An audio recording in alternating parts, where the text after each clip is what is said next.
Good evening and welcome everyone to KeraClub 2021. Just so you all know, we are recording this session. This is our financial disclosures for the event. Next slide, please. And welcome. I'd like to acknowledge the Gadigal people of the Aurora Nation.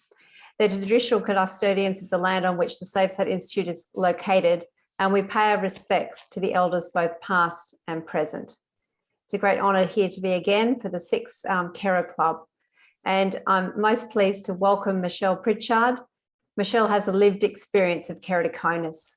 She was diagnosed at age 16, and after many years of procedures, including 3 corneal transplants, graft rejections, becoming legally blind, regaining her sight, Michelle has become passionate about being able to support those who are experiencing a life with keratoconus.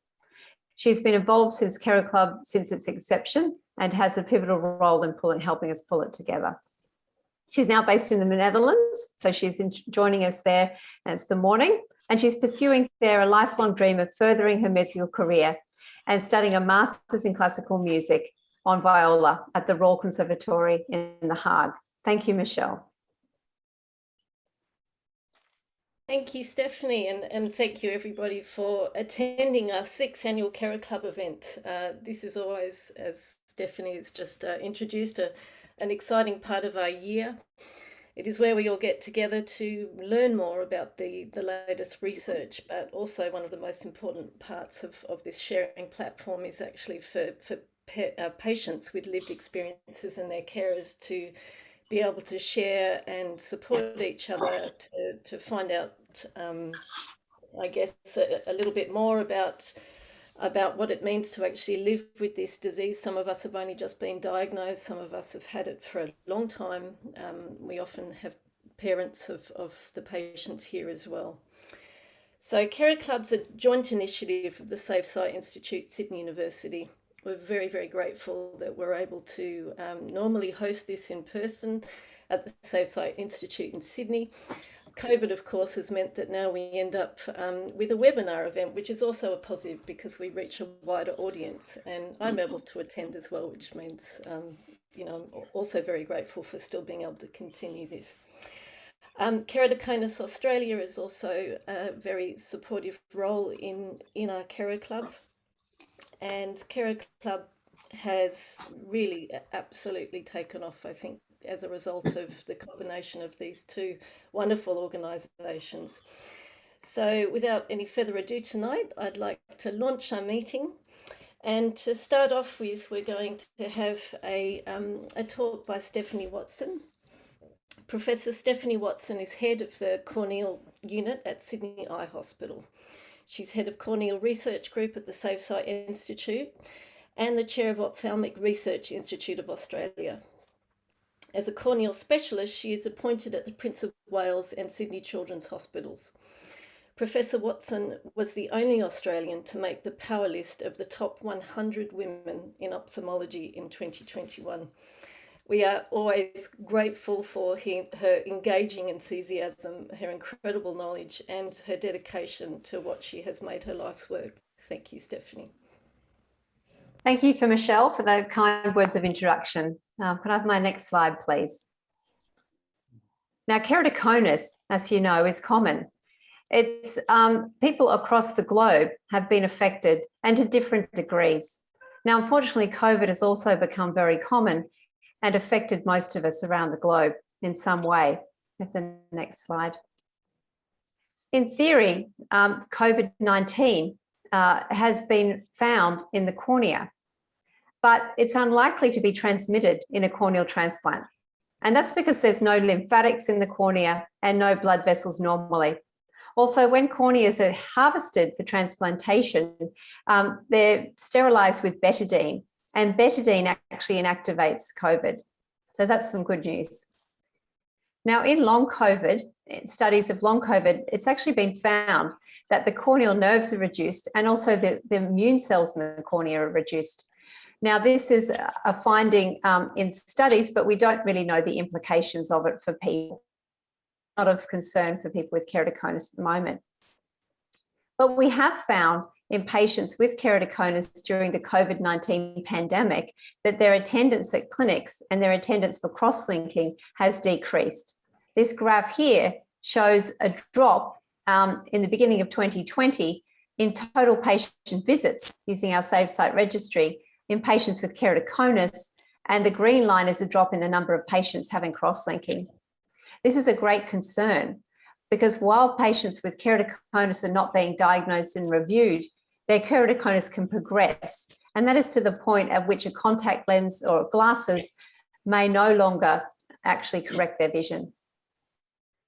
Patients with a red eye, sometimes particularly contact lens wearers, can have infection, and I've seen delays in treatment during COVID lead to scars on the cornea and serious consequences that have reduced sight.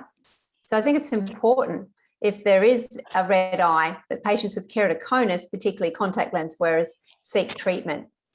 Now, COVID itself can also cause a mild transient conjunctivitis, but this is generally when there's systemic COVID around and the patient is affected, and it's during the course of treatment. So it's probably not of concern for people with keratoconus.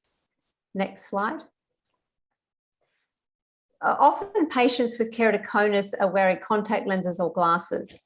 Now, wearing a mask can actually exacerbate dry eye or even cause dry eye. And that's because when the mask is on, the air comes up from the sides and the eyes are constantly it's like a bit like having a hairdryer on your eyes. And so what you should keep in mind is making sure the mask fits closely up the top. Get the masks that have the little wire band in the top and press them around your face to reduce the leaks onto the eye. If it's still a problem, you can get micropore tape and pop that over the top of the mask to stop a leak. Limit your time in air conditioning, have regular breaks from the screens, because when you're using screens, you won't blink and your eyes will dry more, and you could use some lubricating eye drops. If that's not working, seek treatment. Next slide, please. Now, people with corneal transplants wonder, if I have a vaccine, will my graft reject? And this comes from studies of the influenza vaccines where occasional cases of corneal graft rejection have been reported following COVID vaccination. It's only rarely been reported with COVID vaccines. And most importantly, this can be managed with topical steroids. And most cases of rejection can be treated so that the grafts don't go on to fail. So it's important to get your vaccination and seek treatment if you do get a red eye afterwards. Next slide, please. Now, for patients with newly diagnosed keratoconus, most often they can either be managed as is, with spectacles, soft lenses, sometimes hard lenses, and if there's progression, cross-linking. Next slide. Now, but what's new in the management? Well, some of you may have read about these eye drops that are said to cause corneal cross-linking on the eye. They're still under development. They're in clinical trials, so they're not freely available on the market here in Australia, and we're still waiting on the proof that they actually work. Next slide. For surgery, in the past, about 20% of people with keratoconus required surgery, and this was mostly penetrating grafts and mostly in advanced keratoconus. But now with contact lenses that fit better and cross-linking, we're seeing less of a need for surgery. There's also some new surgical treatments around, such as intrastromal rings, deep anterior lamellar keratoplasty, that's a partial corneal transplant, and then various laser procedures, sometimes combined with cross-linking, intraocular lenses, and even lenses that are made with a pinhole. So to take out some of the irregularity, the vision just goes through a very, very small part of the lens. New slide, please.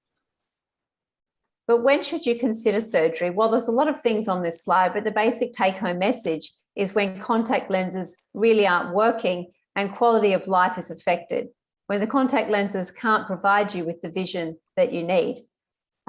Next slide, please. And which surgery should I have? Well, this is a complex question, and it really is a decision based around what the vision is in either eye, what impact you're actually having on your quality of life, and then factors to do with your cornea, such as corneal thickness. Things such as laser are not suitable on thin corneas. Intrastromal rings are only suitable in a very limited number where there's a particular shape or profile to the cornea and the corneal shape itself. But for all these surgical procedures, the risks have to be considered. And the risks are varied. Corneal ring segments can extrude, there can be infections. And so it's really a matter of weighing up the risks and the benefits and talking to your eye care provider. Next slide. Lastly, the Safe Site Keratoconus Registry, many of you may have heard about it. And it's a web-based tool where clinicians across the globe can enter their data, your data if you're a patient, on keratoconus into a system and see and monitor your course as well as compared to benchmarks. Next slide. This is showing the growth in data in the registry. It's basically been growing at about 20% a year. And we have over 6,000 patient eyes on the registry with over 32,000 patient visits. We produce reports where clinicians can see their patients that they're managing, how they're going, and compare them to the rest of the clinicians in the registry. And individual patients can see their own patient journey. Next slide, please. Now, the registry has advantages in that it allows us to see and learn more about who needs treatments and when, and also which treatments to have. We're also finding some associations between patient factors and clinical outcomes to improve care. Next slide. Recently, we've added these new treatments to the registry, and that's because many of the surgical treatments I spoke about are still emerging, and the evidence is still being sought as to their safety and efficacy, particularly in the long term. Next slide. So the take-home message is keratoconus and COVID, take care of your eyes and take care of yourself. So if you have a red eye, you have keratoconus, see your eye care practitioner and get vaccinated. For new surgical approaches, they're really when contact lenses don't work and the evidence is emerging. The Safe Site Keratoconus Registry, though, will help us learn more on the outcomes from these treatments. Next slide. But for tomorrow, we really need new therapies, and we need to continuously evaluate these therapies and improve practice. We need to understand what the impact of the therapies is for patients and what the patients seek from a treatment, and provide answers that are solutions to transform lives into the future. Thank you. Now, anyone have any questions, they can pop them in the Q&A, and we'll get to those at the end. But I now have the pleasure of introducing Associate Professor Mark Roth. He's a clinical optometrist with a degree in pharmacology. He's currently in private practice in Armidale, Melbourne, and is a clinical associate professor in the Department of Optometry and Vision Sciences at the University of Melbourne. Mark has extensive experience as a therapeutic practitioner and in therapeutic education. His interests include contact lenses and eye photography. And we're most privileged to have Mark speak to us today. Thank you, Mark. Thank you. I'm just going to get the slides ready.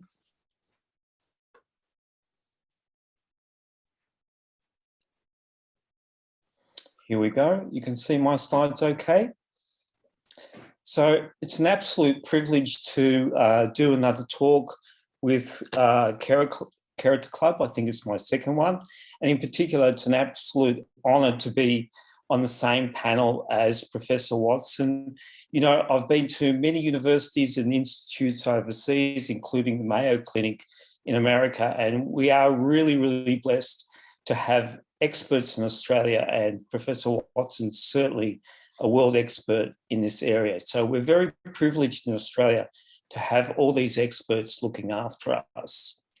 So I don't have a long time to talk, so I'm going to mix up dry eye and allergy together because, as you know, there's such a big overlap of these two areas. So what I'm not going to talk about are lubricants, because this is a topic on its own. For now, use the one that you like, but use it often. And I know there are some emerging lubricants coming out, but we'll talk about that on another day. I'm not going to talk about clean and replace your lenses regularly, because you know all about that and your eye care practitioner helps you with that. And maybe you should think about peroxide cleaning, because that's something that we don't often use on hard lenses, but I'm not going to talk about that. You can talk about that with your optometrist. You can get the optometrist to look under your eyelids, because that's very important for allergy. I'm not going to talk about that. And I'm not going to talk about using different gas permeable hard lenses because your optometrist knows about that. But you know, optometrists are pretty weird.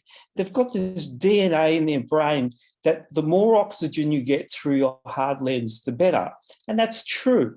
But there are diminishing returns. And at some stage, the more oxygen that you get through your hard lens, the more deposits you can get on your lens.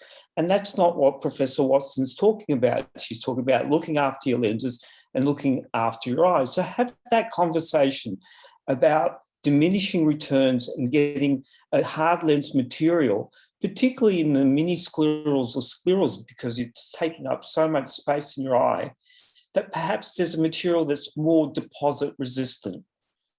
And I'm not going to talk about lifestyle because you know all the lifestyle changes that you need to do if you've got allergy or dry eye. If you have a cat that you're allergic to, consider replacing that cat with a non-shedding dog. Now, that's good advice. So we all know that there's a genetic predisposition to keratoconus, and I'm so glad that I said 1 in 84 because that was Stephanie's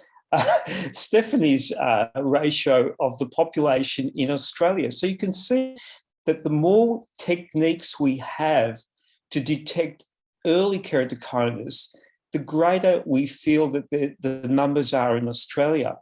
And we know that eye rubbing is very important in terms of creating what we call that second hit.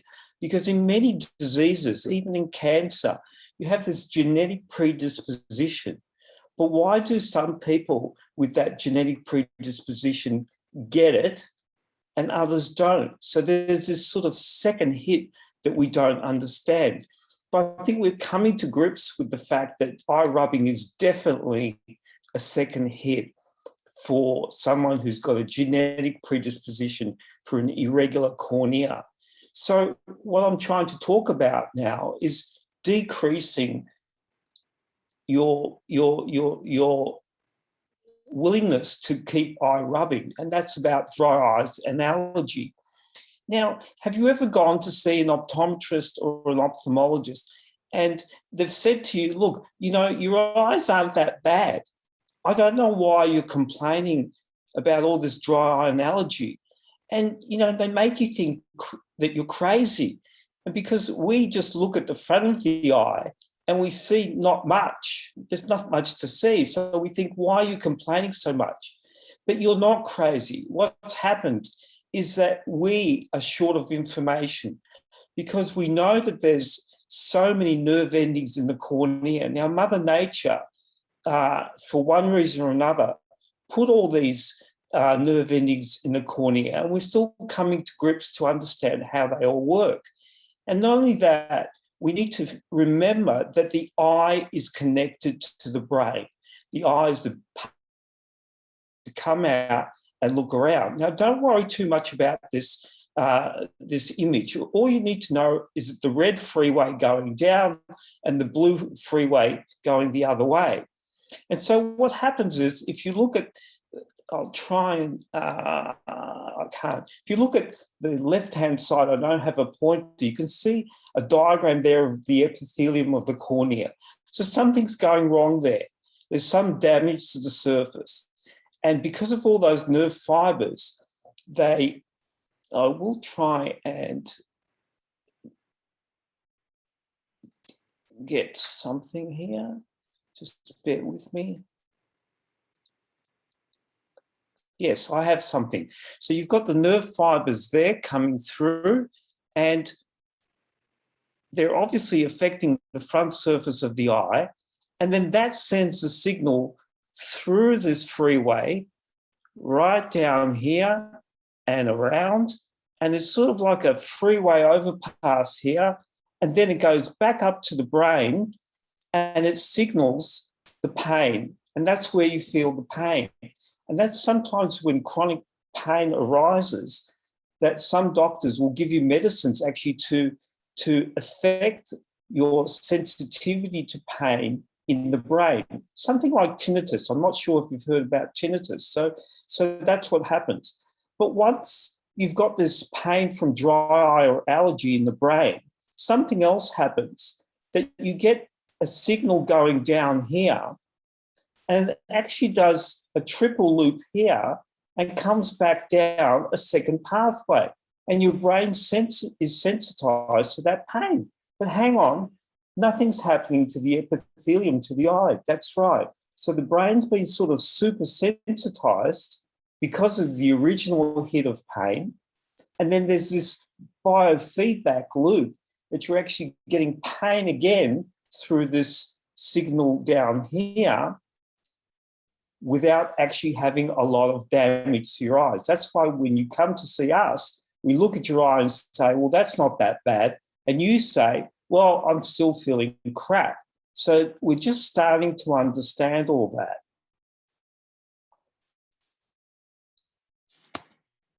Okay. Going to the next slide.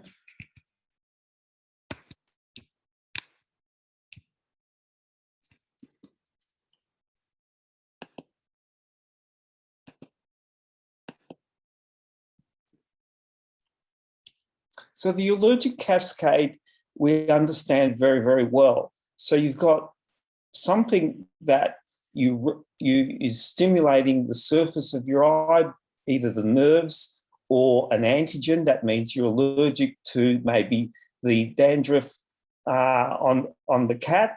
And it causes these cells called mast cells to degranulate. And we have 50 million mast cells around our eyes and eyelids. And that's why they're so sensitive to allergy. And they release histamine, and histamine creates a cascade that eventually you get not only redness, but swelling. You can see these slides okay? They've just gone off. Sorry, Mark, if you could put them back up. Yep, just share again. We could before, but just now it's stopped sharing.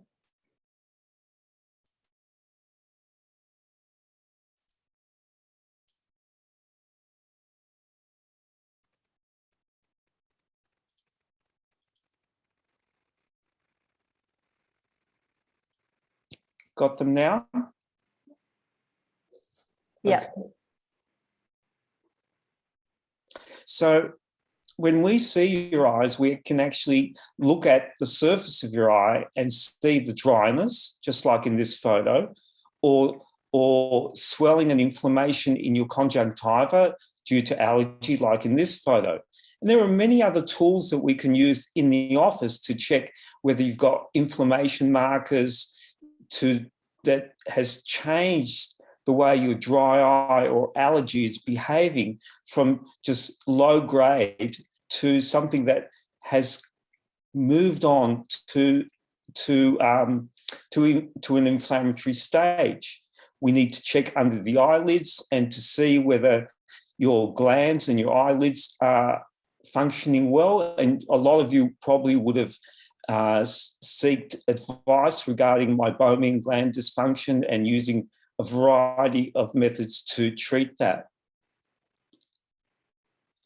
The other thing to note is that a shortage of vitamin D has been associated with allergy conditions.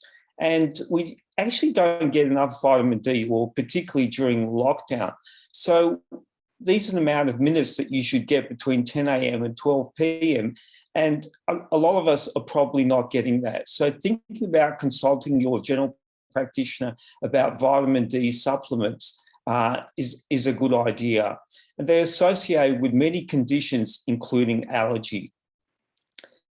To bring something new to the discussion, and I don't have any financial interests in Dyson, but Dyson purified appliances are absolutely fantastic at removing those allergens and pollens inside your room.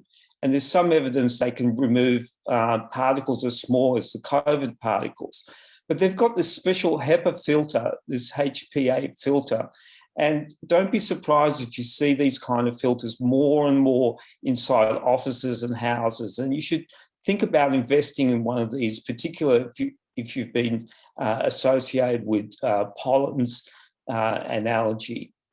So from my perspective, So from my perspective, there's the four things that we should think about when actually therapeutically treating dry eyes.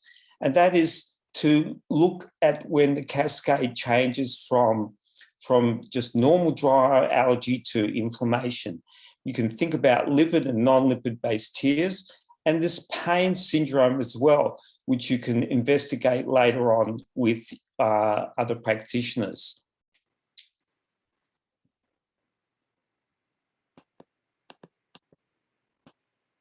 There we go. So in summary, the treatment of allergic conjunctivitis is quite simple because in the milder stages, you need the lubricants to flush out the toxins there using mast cell stabilizers or antihistamines, things like Patanol or Zaditin twice a day, because not only do they remove the redness and they remove that itch feeling, after a month or two, they actually stabilize those mast cells so you get less degranulation. And so it's more of a preventative action. So their dual action drops. Later on, you can think about consulting your practitioner to see if you've got signs of inflammation. And a short course of topical steroids is a good idea to sort of break that cascade. And then longer term, there are other drugs like topical immunotherapy like cyclosporine.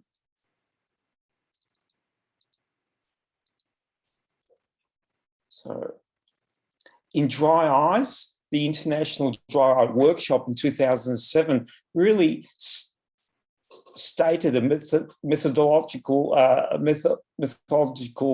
approach to severity of dry eye. So you start off with your lubricants, inflammation control, and lid disease, treated by heat compresses. And again, there's this overlap that when you have an inflammatory cascade, to look at corticosteroids or cyclosporine.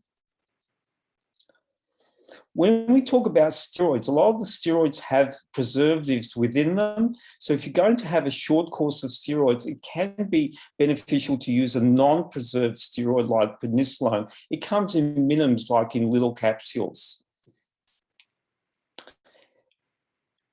Cyclosporine A, we've been using for a long, long time. It actually inhibits the release of those pro-inflammatory mediators and in turn can stimulate lacrimal gland production of tears. It has no effect on eye pressure or cataracts, so it can be used in the longer term.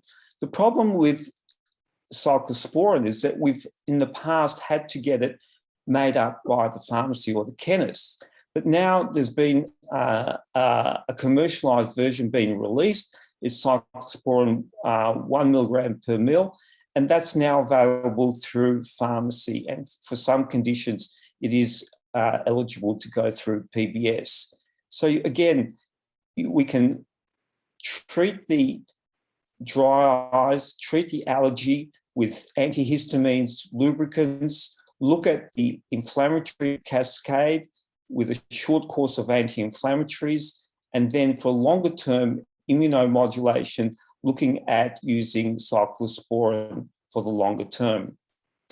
So these are some of the things to consider: the non-preserved steroids for a short dose, Patanol, Zaditin in long term twice a day, cyclosporine in the long term, not to forget nasal sprays if you have signs of allergy, vitamin D, and looking out for some new lubricants coming out onto the market. So thanks again for listening. Thank you, Mark. That was a very informative talk, and I know as you're all heading into spring, this is going to be a really very present issue, which often gets inflamed at that time of the year as well. Very grateful that you could come and give us this talk today. We're now going to move on to Larry Kornhauser. Larry is the president of Keratoconus Australia, who I've known now for several years. Keratoconus Australia is a fabulous platform for support for patients and carers, for following up on your research and really getting involved, especially at a government level too, with with being in people's ears about what we need as keratoconic sufferers. Larry himself was diagnosed with keratoconus at age 12 and received a corneal transplant at 18. He went on to complete a Bachelor of Economics with honours and later completed a Diploma of French language while living in France. He worked for over 35 years as an economic journalist, first at the Australian Financial Review and later in France, where he co-founded and edited an international newsletter for the energy sector. He also has worked as a translator for a range of international organisations and various economic journals. Since his return to Australia, he's also written articles on personal computing and done database development. In 1999, he helped create Keratoconus Australia and became its inaugural president, and this is a position he still holds today. These days, he also manages his family business and investment interests. Larry has travelled extensively, played many sports, raised 3 children, and never let his keratoconus dictate what is possible. Thank you, Larry, for talking today. Thank you, Michelle. And good evening to everyone, and thanks for joining the webinar. As Michelle said, I've lived with keratoconus from a very young age, and until my late 40s, everything I knew about it, I'd learned from hard experience.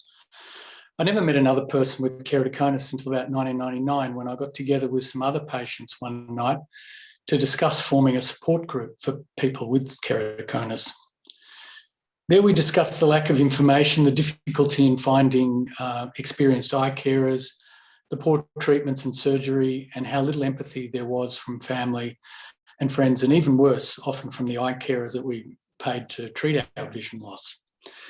So it was clear that as patients, we needed to try and do something. So in 2000, Keratoconus Australia was born. Today, we have almost 3,000 full members. We operate on a tiny budget funded by a few donations, and the association is managed by a handful of volunteers, all of whom have keratoconus or the parents of children with keratoconus. So what do we do? Well, quite a few things, actually. We started by creating a website full of clear information about the disease, with answers to the common questions and links to other useful resources on the internet. We now have a Facebook page with bulletins on the latest research findings and other news from around the KC world. We also distribute booklets on keratoconus and corneal transplantation, and brochures on crosslinking and the dangers of eye rubbing. We hold public information seminars like this KeraClub, operate a helpline through our website for patients and their families, and offer outreach support. We have a devoted group of optometrists and corneal surgeons who answer general questions for patients. We also offer support for tissue donation for corneal transplantation. The support for patients and their families remains our primary activity. We've assisted thousands of individuals and families affected by keratoconus, mostly by chatting to them, reassuring them that their experience is not unique, and that in the hands of the right eye carer, there's every chance that their vision loss can be corrected. This is incredibly therapeutic for patients who inevitably have spent half their lives trying to explain to family and friends even the most basic issues, like why they need rigid contact lenses instead of soft lenses or glasses to see, and why car headlights seem like spotlights, and why we read in bed with the book pressed up against our noses. We know because we've all lived through it too. Early in our existence, we realised that most problems raised by the patients could be resolved by seeing eye carers specialising in the disease.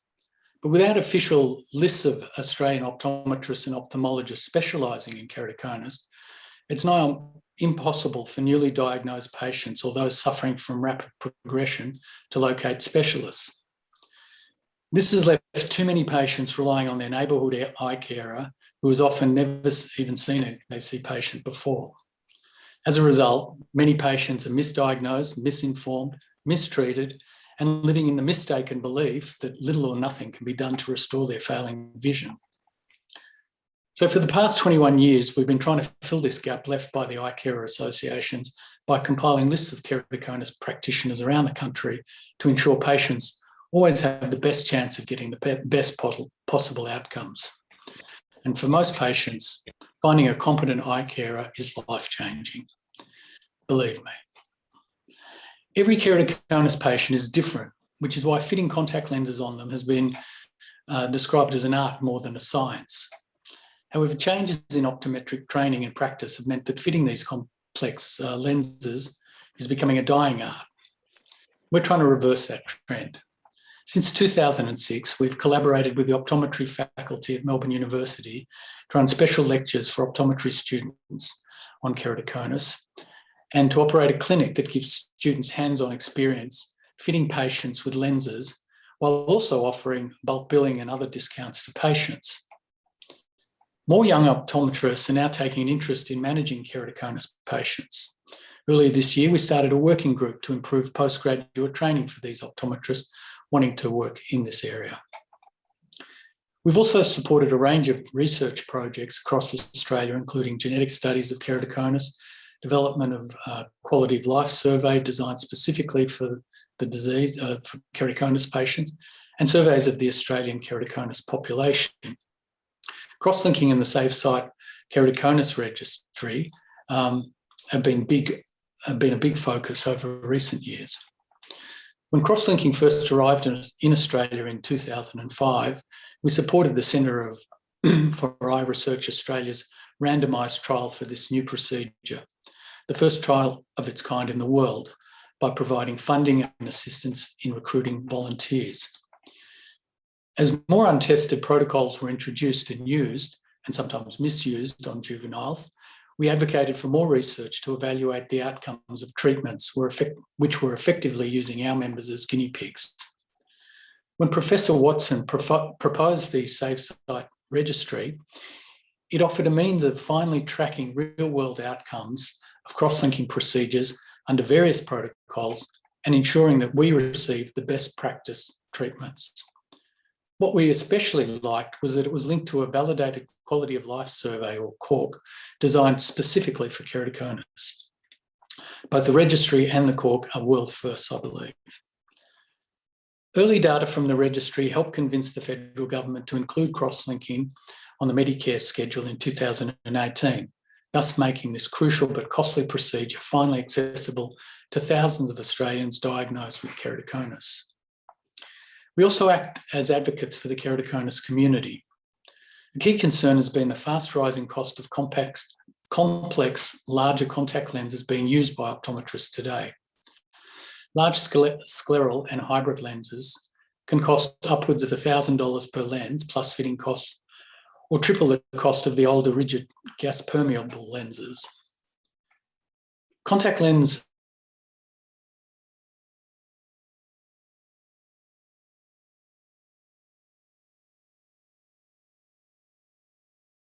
last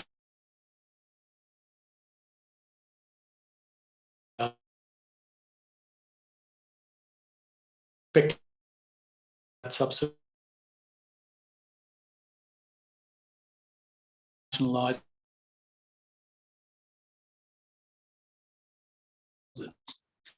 over these clinics located and communities have virtually no access to them or an expert fitter of specialty contact lenses.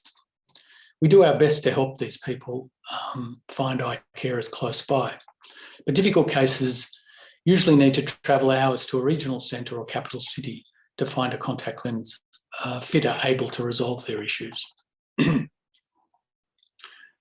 For years, we've campaigned for keratoconus lenses to be treated as medical devices and to attract a Medicare rebate, all to no avail.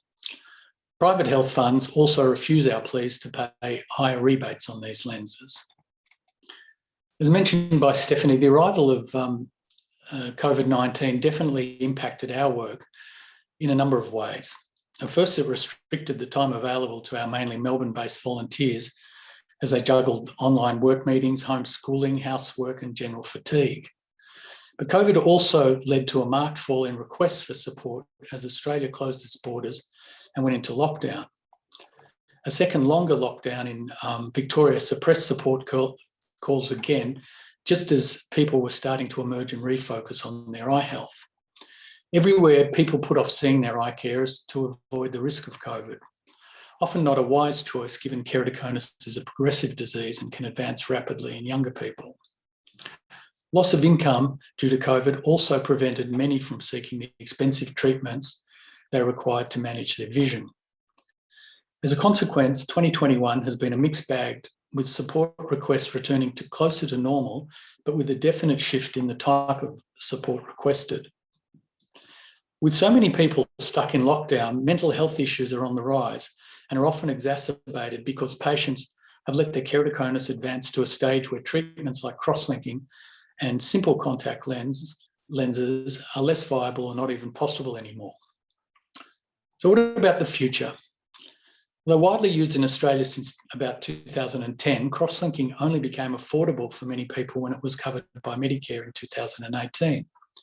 Hopefully, its widespread use now will reduce the severity of keratoconus for new patients and also their need for more complex contact lenses and corneal transplants.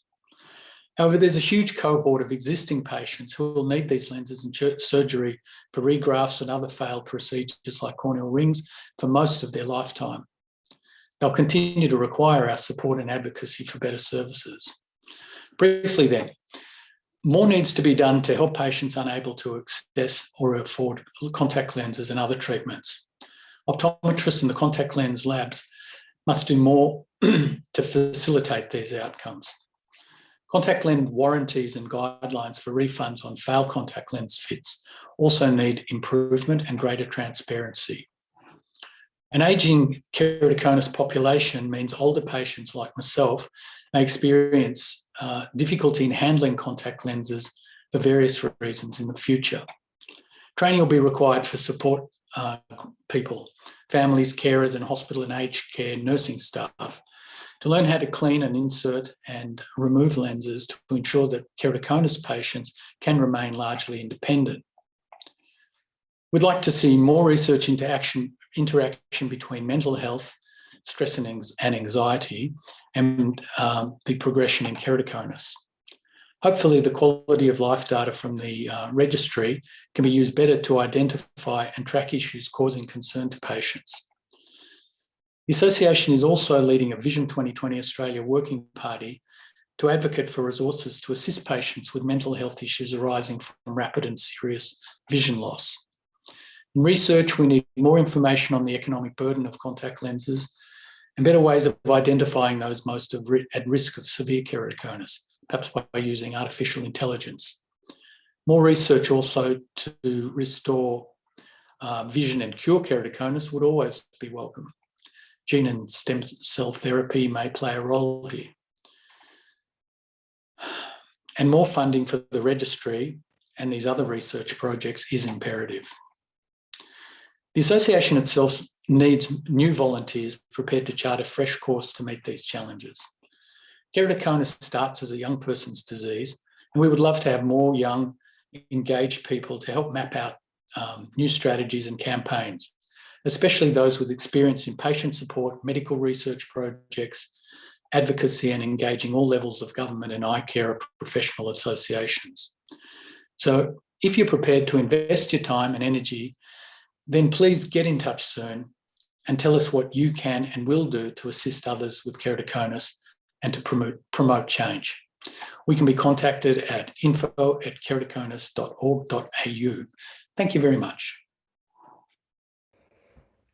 Thank you, Larry, and thank you for your work and the work of Keratoconus Australia. It's an incredible amount, and for many years now, and I think it's proud that we have that organisation in that country to work alongside so many incredible medical professionals as well.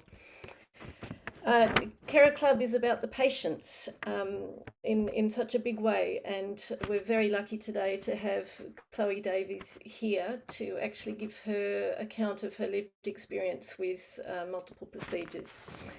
She's a keratoconus patient who was diagnosed at 10. Over the course of the next 20 years, she's experienced vision procedures to treat her keratoconus, such as 3 corneal transplants, and was fortunate enough to receive crosslinking through the trial, which has since stopped the progression in her left eye and allowed her to keep driving. Thank you, Chloe, and welcome. Yeah. Hi, everyone. It's really good to be here, and I'm very excited to be able, I guess, to talk about my experiences with keratoconus over the years. It feels like such a long time ago that I was diagnosed. I mean, I was officially 10 when I was diagnosed, but also I'm not really sure. It could have been there beforehand, and I could have had it from quite a young age and just not really noticed that there was a vision difference, because I think if you grow up with that vision, you don't know that something's quite wrong. But it was at 10 that it progressed very rapidly, and it was almost overnight. I developed quite a bad case of eye drops in my right eye, which took a few months to heal. And unfortunately, as a result of that, I did have scarring on my cornea that was kind of placed where my pupil is. So it did make correcting that vision quite difficult. So as a result, my only option at the time for that eye was to get a cornea transplant. So I had my first cornea transplant when I was 12. It was, to be honest, I think it was easier at 12 than it was at 25 and 29, because it was just, I got to lie in bed and my mum gave me all the ice cream and mac and cheese that I wanted, and I got to miss school.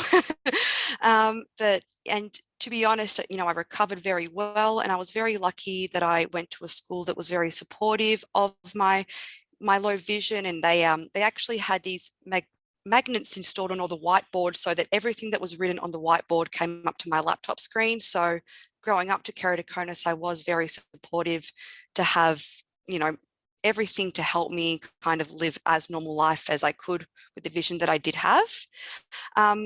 In that time, the keratoconus did start to develop in my left eye. That started when I was about 13 to 14 years old, and luckily it did not progress at the same speed as it did in my right eye. It was a bit of a slower progression, but it was progressing and I was losing vision.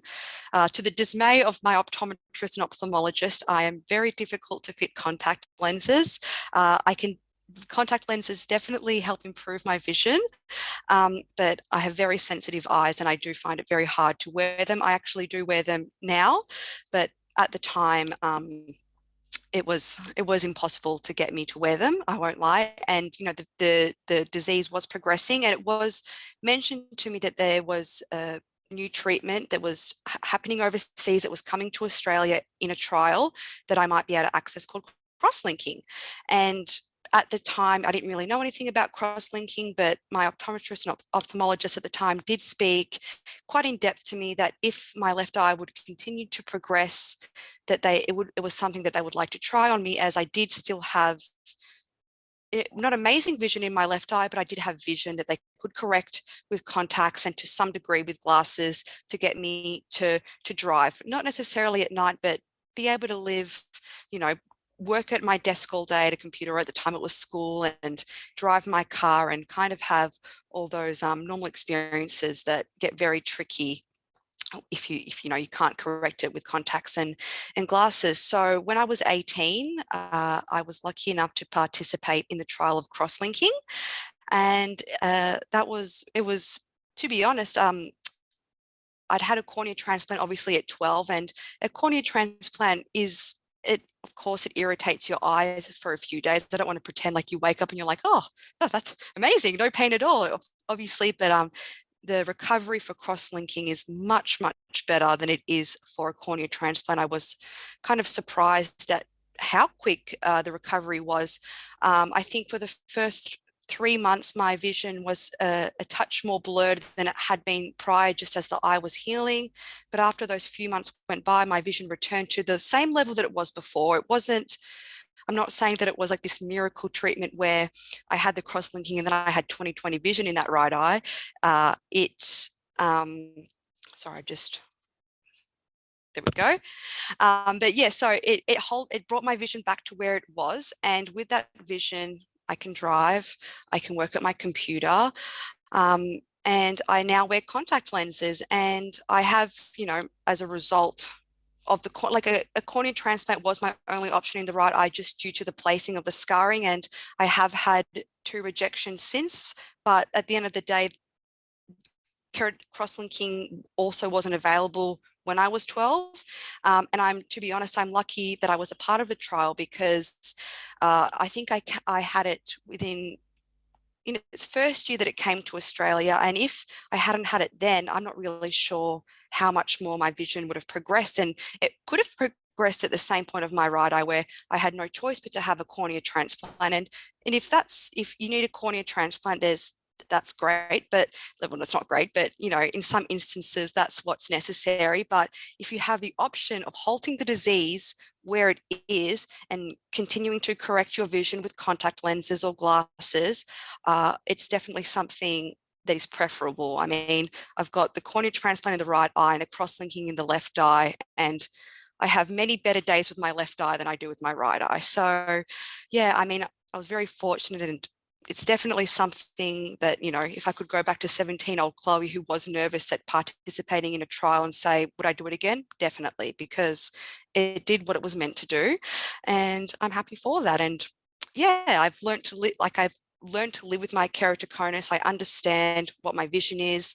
I've changed my lifestyle to suit it. I have, a large screen. I take a lot of breaks. I don't drive at night because I don't feel it's safe, and I just don't get that vision, the vision good enough for it. But yeah, I'm able to manage it otherwise quite well. So yeah, that's really all from me on that end. But yeah, if you have any questions, obviously write it in the box and I can answer at the end. I'll hand it over. I think it's back to Michelle. Thank you, Chloe. It's always so inspiring to have a patients with lived experience of keratoconus to talk with us. And I think, as Larry said, some of us have gone to a more advanced stage before we met anybody with keratoconus. So this is part of what the platform of tonight is about, and really appreciate you sharing your experience. And it's an inspiring one as well, especially with such a positive person and a positive outcome. We're now going to go on to Himal Kandel, who he has been an incredibly active person with getting the KeraClub underway, the countless messages and organising the meetings, and now we're going to hear about what else he does in his life besides organising these meetings with us. He's been a Kornhauser Research Associate at the Safe Site Keratoconus Registry since January of 2019, after completing his PhD at Flinders University, Adelaide, for which he was awarded the Vice-Chancellor's Prize for Doctoral Thesis Excellence and South Australian International Student of the Year Award. Dr. Kandel has published over 40 research papers in reputed journals and has a special interest in patient-reported outcomes research. His research seeks to answer real-world questions in keratoconus management using the world-first Safe Site Keratoconus Registry. Thank you, Himal. Thank you, Michelle. I'll be presenting on the research updates from the registry. On this slide, you can see some of the screenshots of some of the papers we published in 2021. Obviously, we don't have enough time to discuss each of them in detail today, but I will be presenting some of them to highlight the type of research we are undertaking in the Safe Site Keratoconus Registry. The first one and the most recent one, we published a paper on the optometry module of the registry. Interestingly, this is the only registry in the world dedicated to optometrists. And this paper highlights the advantage of joining the registry for both clinicians for their practice as well as for the patients, how it is useful to track their outcomes. So I think this paper is written in slightly non-technical way. So I will be sharing a copy of this paper to you all after this webinar. The next study we looked into was to find out when is keratoconus likely to progress. So this paper was published in British Journal of Ophthalmology. So we in the registry, we have patients, we have undertaken some treatments for keratoconus, as well as we have patients who haven't had any treatments for keratoconus. So we looked into those cases, those patients which did not have any treatments for keratoconus, and then we wanted to find out, like, how can we predict when the keratoconus is likely to progress. And we found that if if the patient had worse keratoconus and if they had younger age, then those two were the most useful factors to predict the keratoconus progression. So it's helping clinicians to decide when to undertake, when to undergo, when to decide to do the cross-linking surgery. The next study, we looked at cross-linking protocols outcomes. So there are many variations of cross-linking, and then two of the common ones, we looked the outcomes of the two of the common ones in this study. The first one, the standard one, in which UV light is exposed to cornea for 30 minutes, and the other one, the shorter one, where UV light is exposed to 10 minutes. And we looked at the outcomes, and we found that both the protocols were similar in terms of outcomes. And we recommended the shorter one, obviously, because for the time and convenience for patients as well as clinicians, we recommended the shorter one, but we are undertaking the long-term analysis. This was just looking at the 1-year outcomes. The next study here is, we know that cross-linking is relatively a very safe procedure, but rarely serious complications can occur. And registry is in the best position, I think, to conduct such kind of, to evaluate the rare complications of cross-linking, because we have a large amount of data and we can track the patients for long term. And in this paper, we looked at the severe infection after cross-linking. And this study, this paper aims to help the clinicians to manage infection after cross-linking. Next study is looking at the impact of keratoconus compared to retinal diseases. Safe-site keratoconus registry is a part of safe-site registries where there are various modules for different eye conditions. And in keratoconus, in many patients, visual acuity is not affected until late stage, although the quality of vision can be very bad. So often it gets less priority compared to other eye diseases because visual acuity is not affected. So in terms of public health programs and policy making, keratoconus often gets low priority. So we wanted to evaluate like these. There are 4 modules in the registry, safe-site registries, which use the same tool to collect quality of life data, the impact of vision impairment questionnaire, and we wanted to compare how does quality of life of keratoconus patients compared to other retinal disease, namely age-related macular degeneration, diabetic macular edema, and retinal vein occlusion. And we found that keratoconus patients had worse impact, especially the emotional well-being scores. Keratoconus patients had worse impact from the eye condition. So this is this kind of studies can be very useful in terms of priority setting and resource allocations. And we also found that visual acuity, there was a weak correlation of visual acuity with quality of life score. So it's not just visual acuity that is, but there are other important aspects we need to consider as well.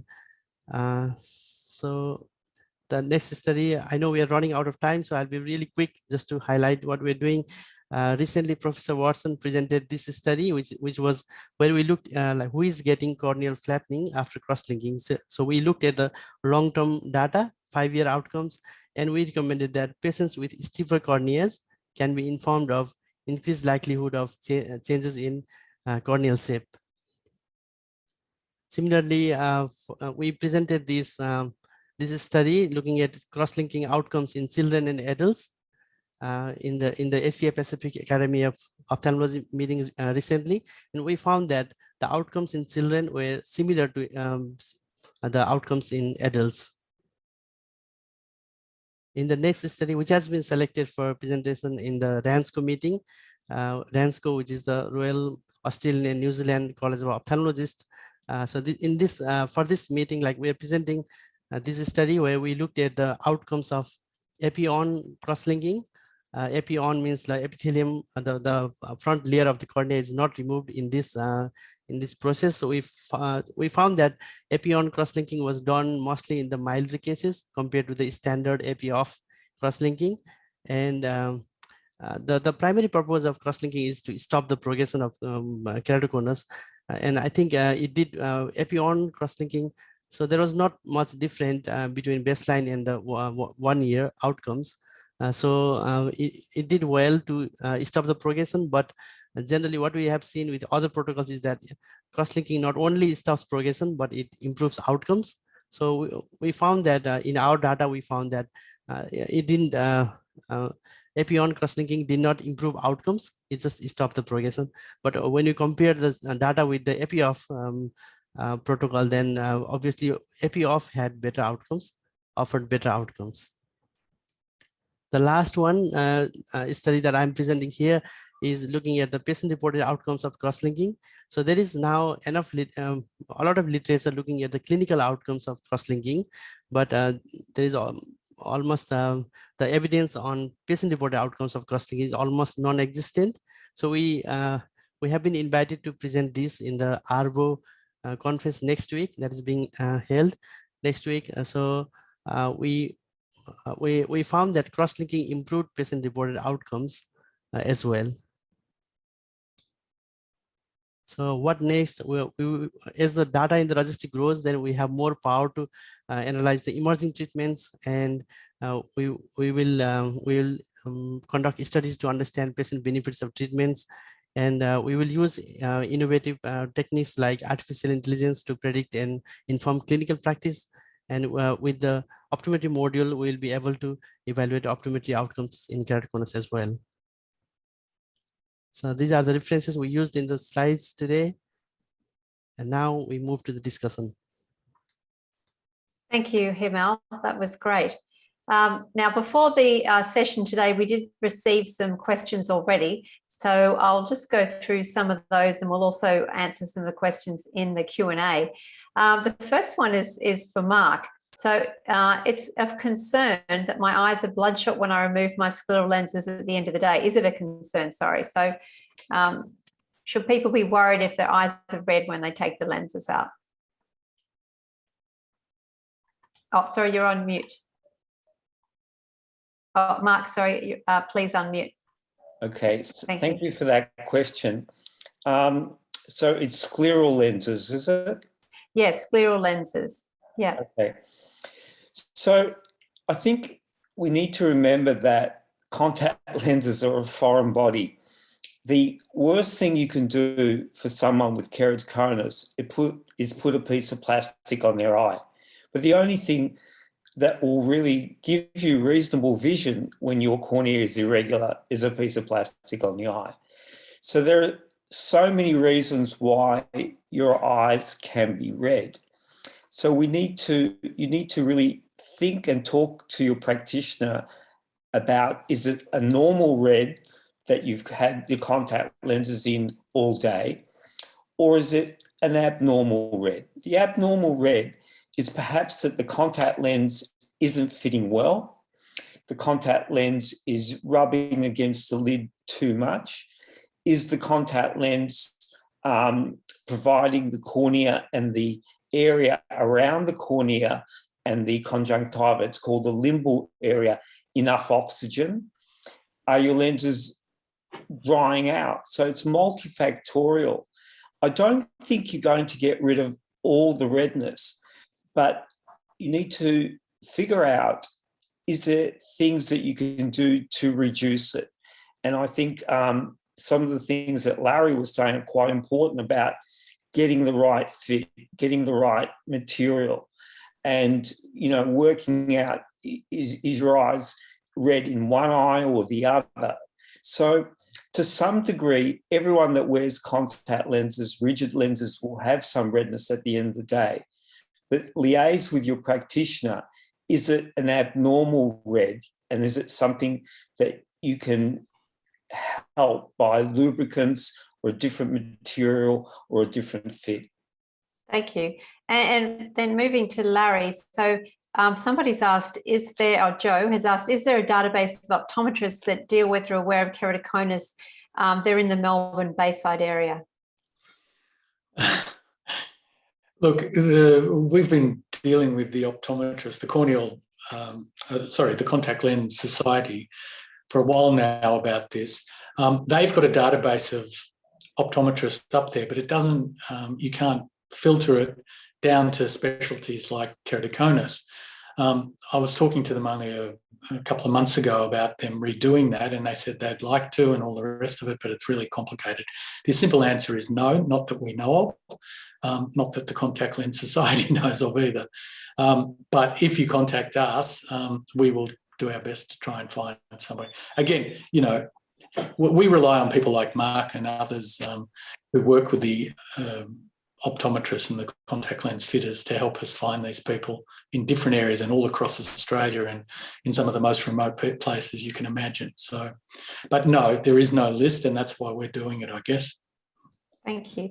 And Chloe, this question came up through your talk, and having lived through it. Did you know, is cross-linking and keratoplasty treatment possible even if you have corneal transplants? Keratoplasty, go on, sorry. Oh, to my knowledge, from what was suggested to me, no. Well, yeah. So what they basically said to me is, you know, the cross-linking is to kind of stop the progression of the disease when you've had the cornea transplant. It's, I know that the shape is always to an extent a little bit irregular with the cornea transplant, just from how it heals with the astigmatism. So I was told that it wasn't an option. Something I also should have mentioned that it's been 13 years since I had my cross-linking, because I didn't mention that when I was speaking, but in those 13 years, I haven't had any progression of the keratoconus in the left eye. So it has been a positive outcome for that one. Thank you. Yep. No, and Himal, so noting your ongoing research into clinical, and this is from Steve, into the clinical outcomes of cross-linking, how much focus is given to minimising the risks and potential adverse outcomes such as dryness, etc.? Yeah, definitely. The ultimate goal is to minimize the adverse events and improve outcomes. That is the ultimate goal. And I think we as soon as we do the analysis, then we present those findings in the conferences, and we present them, we publish them, and try to make them accessible to all the clinicians as much as possible. And yeah, I think we also develop like brochures and different range of methods to communicate our research findings and try to improve the outcomes. I think that is one thing. And the other thing is like with the registry, clinicians can benchmark their data regarding the adverse events as well. So they can see if for example, if a clinician is getting a lot of adverse events and compared to the other clinicians, then they will, I think it prompts them to, something is not working and something needs to be improved. Thank you. Michelle, you've had some corneal transplants. So there's a question here from Michael who's saying that his wasn't painful and he just had to have painkillers. Did you have much pain or discomfort with your surgery? Unfortunately, I did, and I'm allergic to anything heavier than Panadol, so I was very uncomfortable. I had issues with my first one just because when they take off, it took longer than it should have to grow back over. But once it grew back over, within 3 or 4 days, it was far more comfortable. I think that was the most discomfort for me. And then for 3 weeks following transplant surgery, I was very, very light sensitive. So it was, as soon as even just a little monitor or something like that felt like there was a knife going into the eye. After 3 weeks, I was back outside. I was organic farming at the time. I was doing all of these things that normal life kind of wouldn't stop for. So, but it's definitely not a very comfortable procedure. And I mean, you do get used to a certain amount of discomfort already from dry eyes, and keratoconus sufferers know that more than anybody, I think. So yeah, but unfortunately that wasn't my experience. I was not comfortable. Yeah, well, I think you did make a good observation though. It's so the corneal nerves, it's when they're exposed that it's painful. So if you have a transplant where the surface layer grows over quickly, you might not have much pain because the corneal nerves are covered by the epithelium. That was the layer that Mark was showing on the cornea. Whereas if you have a procedure where the epithelium has not grown over, it can be very painful. So it's probably why you had more pain, initially when you said that the front hadn't grown over. There's also somebody here asking about, the risks with further grafting if you have more than one graft. And it is true that, the risk of the corneal graft failing does increase with subsequent grafts. But fortunately now we can actually do partial transplants. We can actually just rejuvenate the back of the corneal graft, which can then mean that the graft can continue to function. And those type of grafts do have better prognosis in the long term. So there are some advances coming, and we'll hope one day that we'll be able to regenerate your own corneas and actually repair them rather than doing a corneal transplant. I mean, corneal transplants have been great in giving keratoconus sight back, but they're not a perfect treatment. There's still risks of rejection, which we've heard about, and the eye is not as strong afterwards, and it can make contact lens fitting difficult, as Chloe was saying. So back to the, so we're just going a little bit over here, but you know, there's some great questions, so I'd just like to get to a few more. Another question for Mark here. So this is a pre-question. After 15 years, after 15 years ago, they tried contact lenses for keratoconus, but the eyes were irritated due to allergy. Has the technology improved? Now, is it worthwhile somebody that's tried them in the past trying again? Should they wear soft or hard lenses? Well, I think if you, just like Professor Watson's slide, if you have a degree of astigmatism that can be improved with soft lenses, that's always an easier option. You may not get the great vision that you can get with hard lenses, but soft lenses are a much easier option, particularly now we have great advances in one-day disposable contact lenses, and that really makes a difference in terms of no deposits and very, very comfortable. With hard contact lenses, yes, there are great advances. We have different designs, bigger designs, mini sclerals or scleral lenses, contact lenses that can be more comfortable for you. But if you have an underlying cause like severe dry eye or allergy, I would treat that first before you tried contact lenses. So try and get on top of the allergies. Even see an allergist once in a lifetime. It's good advice, and see what you're allergic to. Trying the antihistamine dual action drops, Patanol or Zaditin, and eventually maybe going on longer term therapy like Cyclosporine A. Quieten down the eye and then go for your contact lens fitting. Thank you. And Larry, perhaps you'd just like to say a quick word about eye rubbing along those veins. I know that's something Keratoconus Australia has been interested in. Well, yeah, we've done that campaign with you, Stephanie, and yeah, look, you know, Mark mentioned it, I think too, eye rubbing is not a good thing to do, and you know, the idea is to keep your hands off your eyes and put drops in instead. Mark's explained which ones are the good ones, and yeah, we tell everybody that is definitely a no-no and something to avoid. We send out information to all our new members, and you know, since our campaign some years ago now, every new member and every person who contacts us gets a leaflet explaining why they shouldn't rub their eyes and what they can do to avoid eye rubbing. And also, as Mark said, you'll get a better outcome with your contact lenses as well. Thank you. So look, we'll just go through a couple of final things. There's a couple of questions coming through about, you know, artificial corneal transplants and you know, the problem with artificial transplants at the moment is that they're either too foreign and therefore the body rejects them, or they're too much like the body and then they get the same disease that the original the person originally had.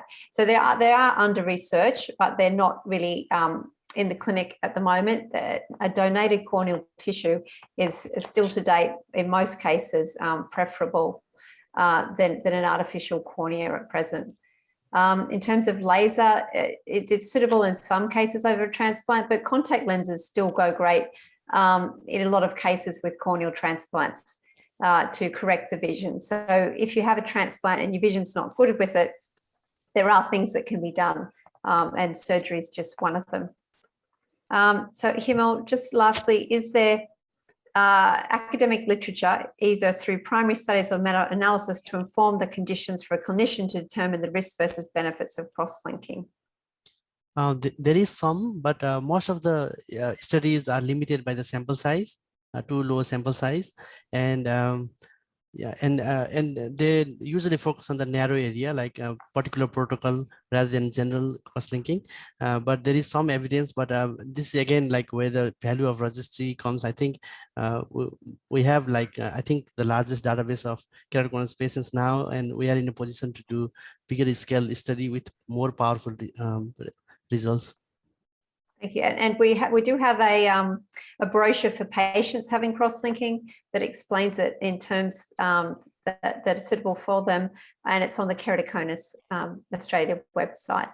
So we're just going to move towards the close now. Chloe, do you have any words you'd like to say to any of the people with keratoconus out there based on your experience and what you've been through? Yeah, I guess, I mean, I think like with anything, there's good days and there's bad days, but what's comforting is that there are so many different options and out there, and I guess it's just about taking the guidance of your specialist and doing your own research as well, and bringing up those things. If cross-linking is not mentioned, it's just about doing a bit of research and taking the advice of your specialist. But there are a lot of options when it comes to keratoconus, and even options with low vision. I mean, I don't have the best vision in the world, but I live a really good life, and I've learned to enjoy my life with the vision that I have. And yeah, it's all going to be okay, I guess. But yeah.